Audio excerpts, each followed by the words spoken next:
The door that led to another Earth. I wasn't looking for another world. I was looking for a shortcut. If someone had told me a week earlier that a single door could erase everything I believed about reality, I would have laughed and kept walking.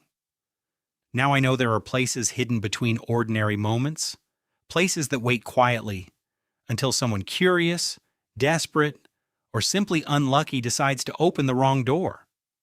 My name is Daniel Carter, and this is the story of the day I found another Earth. It happened on a rainy Thursday evening, after another exhausting shift at the architecture firm where I worked. My train had been delayed again, so instead of waiting on the crowded platform, I decided to walk through an abandoned industrial district that connected to my apartment complex. I'd used that shortcut dozens of times before. It was always empty, always silent, and always made me feel as though the entire neighborhood had been forgotten by time. The warehouses had been deserted for decades. Broken windows stared like empty eyes. Rusted fences leaned toward cracked sidewalks. Rainwater dripped through collapsed roofs, and every sound echoed longer than it should have. Then I noticed something impossible. One of the warehouses had lights inside, not bright lights, just a warm yellow glow leaking through the edges of a heavy steel door. I stopped walking. That building had always been abandoned. I knew it. Everyone in the neighborhood knew it. Still, curiosity won. I walked closer. There was no warning sign, no lock, no chain, only a polished brass handle that looked as though it had been installed that morning. The moment my fingers touched the metal, the rain stopped. Not gradually. Instantly. The silence became almost painful. No wind, no traffic, no birds, nothing. I slowly turned the handle. The door opened without a sound. Behind it wasn't a warehouse. It was another street. My street. Or at least something that looked exactly like it. Cars drove past as if nothing were unusual. People carried shopping bags. Children laughed in a nearby park. Warm sunlight filled the air, although only seconds earlier I'd been standing beneath dark storm clouds. I hesitated for only a moment before stepping through. The door closed softly behind me. When I turned around, the warehouse had disappeared. In its place stood a small bookstore with flowers growing beneath its windows. I reached for my phone. No signal, no Wi-Fi, no mobile network. The date was correct. The time was correct. Everything else felt wrong. The buildings looked newer. The streets were spotless. The air smelled cleaner than any city I had ever visited. What disturbed me most was what I couldn't see. There were no advertisements, no billboards, no giant digital screens, no political posters. People weren't staring at phones while they walked. Instead, they looked at each other. They smiled at strangers. They spoke calmly without rushing. The entire city felt peaceful in a way that was almost unsettling. It was as if I had stepped into a version of Earth where humanity had quietly solved every problem I never could. A woman accidentally bumped into my shoulder. "I'm sorry," she said with a warm smile. The sound of her voice froze me. I knew that voice. I looked up. My heart stopped. It was my mother. Not exactly. She looked 20 years younger than I remembered. Healthy, happy, full of life. My mother had died from cancer 8 years earlier. For a long moment, I couldn't breathe. She noticed the expression on my face. "Are you all right?" she asked gently. Every instinct told me to hug her. Instead, I whispered, "I thought I knew you." She smiled politely. "I don't think we've ever met." Then she continued walking as though nothing had happened. I stood in the middle of the sidewalk, unable to move. Maybe I was dreaming. Maybe I had fallen unconscious inside the warehouse. Maybe I had finally lost my mind. Then I noticed a newspaper resting on a nearby bench. The headline made even less sense. Global Peace Treaty celebrates 75 years. 75 years. There had never been a First World War here. There had never been a Second World War. History itself was different. And somehow, I had crossed into it. I spent the next several hours walking through the city, trying to understand where I was and how any of this could be real. The deeper I went, the stranger everything became. There were no police cars racing through the streets, no sirens, no signs of poverty. The people moved calmly as if they had nowhere urgent to be. Every face carried the same quiet confidence. It felt less like a city and more like a memory of how cities were supposed to be. The technology was unfamiliar, not futuristic, just different. Buildings generated their own energy. Public transportation moved silently through the streets. Information appeared on transparent displays built into walls and windows. Yet nobody seemed obsessed with technology. People used it when necessary and ignored it the rest of the time. As evening approached, I entered a small cafe near the center of the city. The place was crowded but peaceful. Soft music played in the background. Nobody was staring at a screen. Nobody was arguing. I ordered coffee, although I had no idea how I would pay for it. The waitress noticed my confusion immediately. "Visitor?" she said. I looked up. What makes you think that she smiled? "You have the same expression they all do. They all do, the travelers." A cold feeling spread through my chest. Travelers? She nodded. People who arrive unexpectedly, people who do not belong to this earth. For several seconds I couldn't speak. You know about them. Everyone knows about them. Then why is nobody surprised because the doors stopped opening many years ago? She lowered her voice. At least they were supposed to. My pulse quickened. What are the doors' connections between worlds? The answer came so naturally that it frightened me, as if she were describing a train station or a road, not something impossible. I leaned forward. How many worlds are there nobody knows? Her expression changed. Listen carefully. If you came through a door, you should leave before sunset. Why? Because people will notice. Who will notice? Instead of answering, she reached into her pocket and handed me a small folded piece of paper. An address. Go there. Who lives there? Someone who knows more than I do. Before I could ask another question, she walked away. I left the cafe and followed the address across the city. The streets gradually became quieter. The buildings grew older. Eventually, I reached a neighborhood filled with enormous trees. At the end of a narrow road stood a white building surrounded by gardens. No sign, no gate, no cameras, only a brass door. The same kind of brass door I had seen in the warehouse. Before I could knock, the door opened. An old man stood there waiting. His eyes studied me carefully. Daniel Carter. My stomach tightened. How do you know my name? I've been expecting you. Those words should have terrified me. Instead, they felt strangely familiar, as if part of me had expected to hear them. The old man introduced himself as Elias and invited me inside. The interior of the building looked nothing like the outside. Every wall was covered with maps. Thousands of maps. Some showed continents I recognized. Others displayed land masses that did not exist on any earth I knew. Lines connected circles drawn across enormous sheets of paper. The entire room looked less like a house and more like a command center built to track realities themselves. What am I looking at? Elias smiled. Everything. I assumed he was joking. He wasn't. He pointed toward one circle. This is your Earth. Then another. This is ours. A glowing silver line connected the two. And this is the door you used. I stared at the map. There must have been thousands of circles, maybe millions.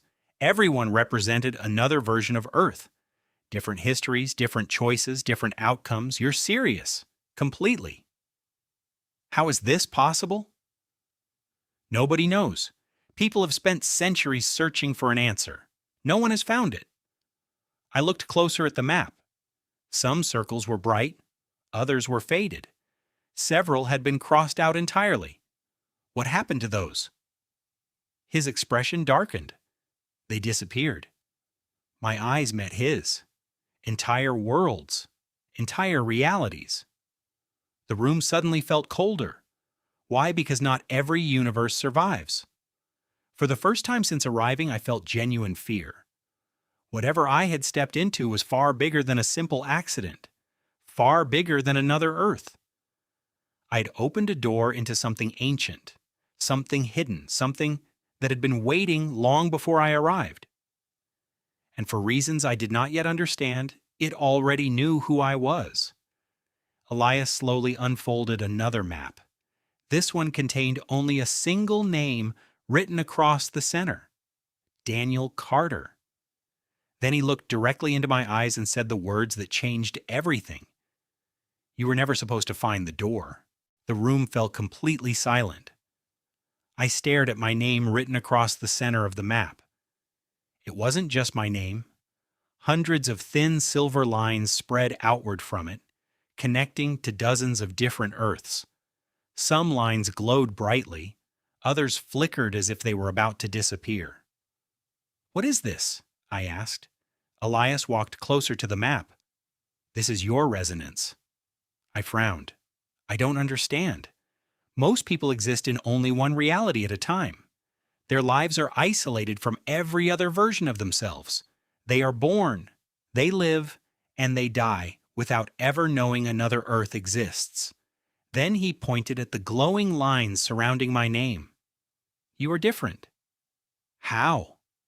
"You crossed without permission." "That should have been impossible." I laughed nervously. Impossible seems to describe everything that's happened today. "Normally, a door chooses someone for a reason," Elias continued. "The crossing follows rules. Balance is maintained." "And me?" "You opened a door that wasn't supposed to exist anymore." The words echoed in my mind. "Wasn't supposed to exist anymore. Who closed them?" Elias hesitated. "No one closed them. Someone controls them." Before I could ask another question, the lights dimmed. The room had no lamps, yet the brightness faded as though the building itself had taken a deep breath. Elias looked toward the ceiling. "They're searching." "Who's searching?" He didn't answer. Instead, he hurried across the room and rolled up the enormous map. "We have to move. Now." He led me through a narrow hallway hidden behind one of the bookshelves. The passage descended beneath the building, spiraling deeper underground. The air became colder with every step. After several minutes, we reached an enormous chamber carved entirely from black stone. In the center stood another brass door. Unlike the first one, this door was covered with strange symbols that shifted whenever I looked away. I reached toward the handle. "Don't touch it." Elias grabbed my arm before my fingers made contact. "This door doesn't lead to another Earth." "Then where does it lead?" "Somewhere between them." I stepped back. "Is that even possible?" He gave a tired smile. "After today, do you still believe impossible means anything?" A low vibration echoed through the chamber. Dust fell from the ceiling. The symbols carved into the brass door began glowing with a pale blue light. Elias closed his eyes. "They're here." The vibration grew louder. Then came footsteps. Not running, walking, slow, perfectly synchronized. One step, then another, then another. They were somewhere above us. "How many are there?" I whispered. "Too many." Elias opened a wooden cabinet and removed a small metallic object no larger than a pocket watch.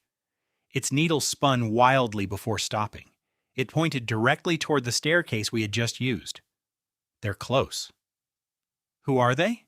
He finally answered. "The collectors." "Collectors of what?" "Travelers." I stared at him. "What happens if they find me?" His face became completely expressionless. No one has ever come back to answer that question. The footsteps stopped. Complete silence followed. For several long seconds, nothing happened. Then someone knocked. 3 slow knocks. The sound echoed through the underground chamber. Nobody could have reached the hidden room. Nobody except whoever had been searching. Another 3 knocks. The brass door suddenly began vibrating, not from the knocking, from something on the other side. Elias slowly backed away. Whatever happens, don't speak. Don't answer. Don't even think about opening it. The knocking continued. This time a voice followed, calm, almost friendly. Daniel Carter. We know you're inside. Every hair on my arm stood up. How do they know my name? Elias whispered, without taking his eyes off the door. Because they've been looking for you much longer than you've been looking for them. The voice spoke again. You crossed between worlds. That makes you ours. The metallic handle turned by itself. Very slowly. Neither of us had touched it. The lock clicked. Then another. And another. Whatever was behind the door no longer needed permission to enter. Elias reached into his coat and handed me a folded piece of paper. Don't read it now. Read it only if we become separated. Separated? He didn't answer. Instead, he looked at the door with the expression of a man who already knew how the next few minutes would end. The handle completed its final turn. The door began to open. The brass door opened without making a sound. Darkness filled the doorway. Not ordinary darkness. It moved, like black smoke drifting beneath water. 3 figures stepped into the chamber. They wore identical black coats that reached the floor. Their faces were hidden behind smooth white masks without eyes, mouths, or any visible features. Each carried a small silver cube that reflected the pale blue light from the walls. None of them spoke. They simply stood there, watching. I could feel it even though they had no eyes. Elias slowly raised his hands. Do not resist, he said quietly. One of the figures tilted its head. A voice echoed inside my mind. Daniel Carter. Your crossing was unauthorized. Your presence has destabilized the pattern. You will return with us. I looked around the chamber. There was nowhere to run. No windows, 1 staircase. 3 silent figures blocking the only exit. Return where? I asked. The voice answered immediately. To the archive. What is the archive? The place where every crossing begins and every crossing ends. Before I could ask anything else, Elias suddenly threw the metallic compass onto the stone floor. The device shattered. A blinding pulse of blue light exploded through the chamber. The masked figure stepped backward for the first time. Run! Elias grabbed my arm. We sprinted toward the glowing brass door at the center of the room. The symbols covering its surface flared like burning stars. Behind us, the silent figures began moving, not running, sliding. Their feet never touched the floor. The distance between us disappeared almost instantly. One of them reached toward my shoulder. The air around its hand rippled. The stone beneath my feet cracked. Reality itself seemed to bend around the creature. Elias slammed his hand against the brass handle. The door burst open. A wall of brilliant white light poured into the chamber. Jump. Without thinking, I leaped through.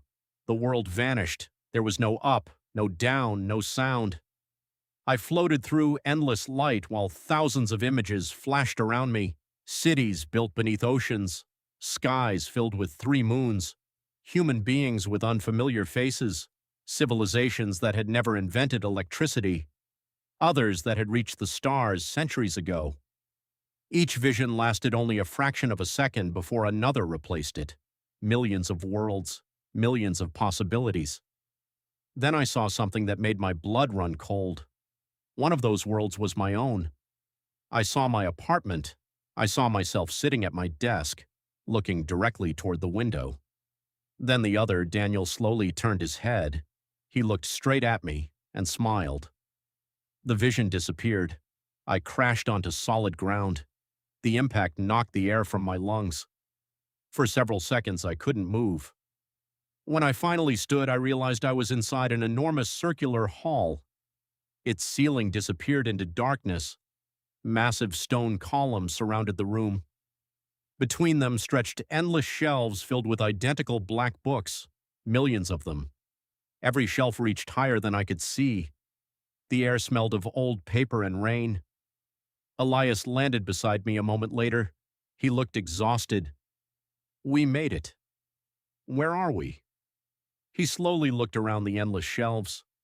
This is the library, the archive the collectors mentioned? He nodded. They call it the archive. Travelers call it the library. Why? Because every human life exists here. I laughed. After everything I'd seen that day, I still couldn't believe those words. Every life, every version, every choice, every possible future. Elias walked to the nearest shelf and carefully removed one of the black books. There was no title, no author's name, nothing. He placed it into my hands. Open it. The cover felt strangely warm. As soon as I opened the first page, the library disappeared. I was standing inside a hospital room. A woman cried while holding a newborn baby. The child's first breath echoed around me. Then the scene changed. The same child learned to walk, went to school, fell in love, grew old, died peacefully surrounded by family. An entire lifetime passed in less than 10 seconds. The vision ended. I found myself back inside the library, gasping for breath. The book closed by itself. Whose life was that? I asked. Elias looked at the cover. Silver letters slowly appeared across the leather. Emma Collins.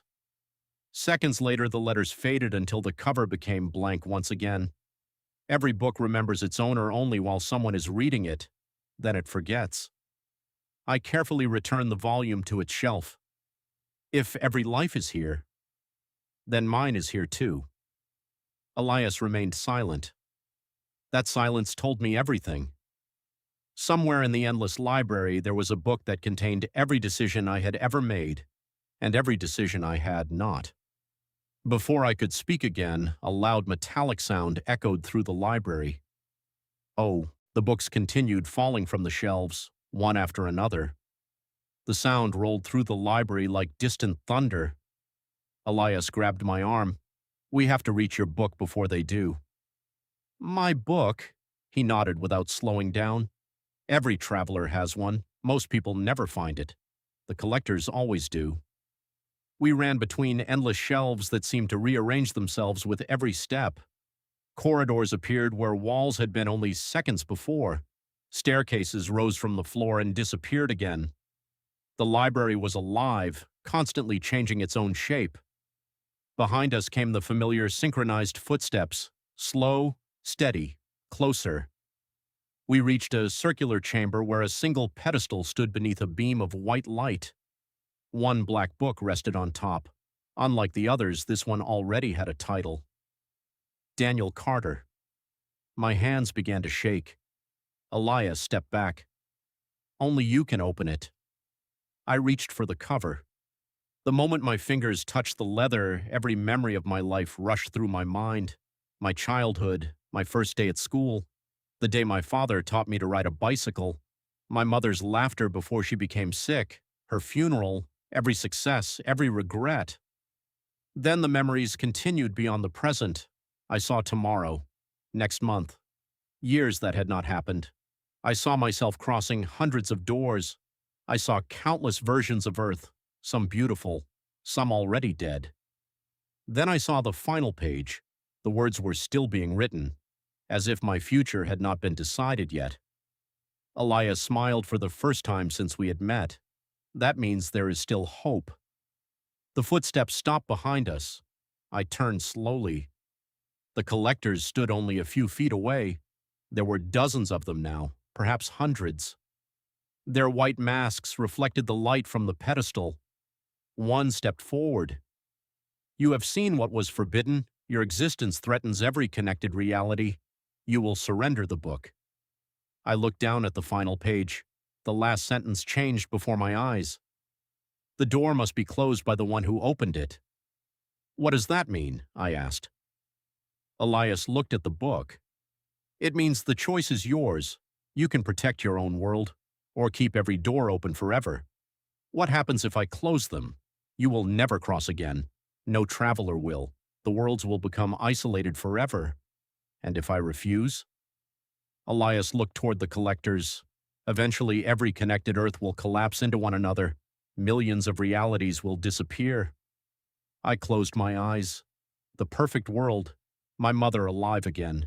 The endless possibilities. All of it would vanish. But my own Earth would survive. I finally understood why the door had chosen me. Not to escape my world, to save it. I placed both hands on the book. The final page became completely blank. Then a single sentence appeared. One choice defines every universe. The library began to tremble. A brilliant light burst from the pages and spread through every shelf. Millions of books opened at the same time. Their pages turned together like a great storm. The collectors froze. Cracks spread across their white masks. One by one, they dissolved into silver dust. The endless shelves began fading into light. Elias smiled. You did it. What happens now? The library forgets those who no longer need it. Will I remember you? For a while. Then only the feeling, never the details. The light became blinding. The last thing I saw was Elias raising one hand in farewell. Then everything disappeared. I opened my eyes inside the abandoned warehouse. Rain tapped gently against the broken roof. The brass door was gone. Only an empty concrete wall remained. My phone showed the same date. Only a few minutes had passed. Life slowly returned to normal. Months went by. I never found another door. I never saw Elias again. Sometimes I wondered if any of it had been real. Until one quiet evening while walking home, I passed the old warehouse. For just a second, I noticed a little girl staring at the empty wall. She reached out her hand as if she could see something invisible. Before her fingers touched the concrete, I gently pulled her away. Come on, I said. There's nothing there. She looked back at the wall and frowned. I thought I saw a door. I smiled without answering. As we walked away, I glanced over my shoulder one last time. For a fraction of a second, a polished brass handle appeared beneath the fading sunlight. Then it vanished. Some doors never truly close. They simply wait for the next person curious enough to open them. Oh,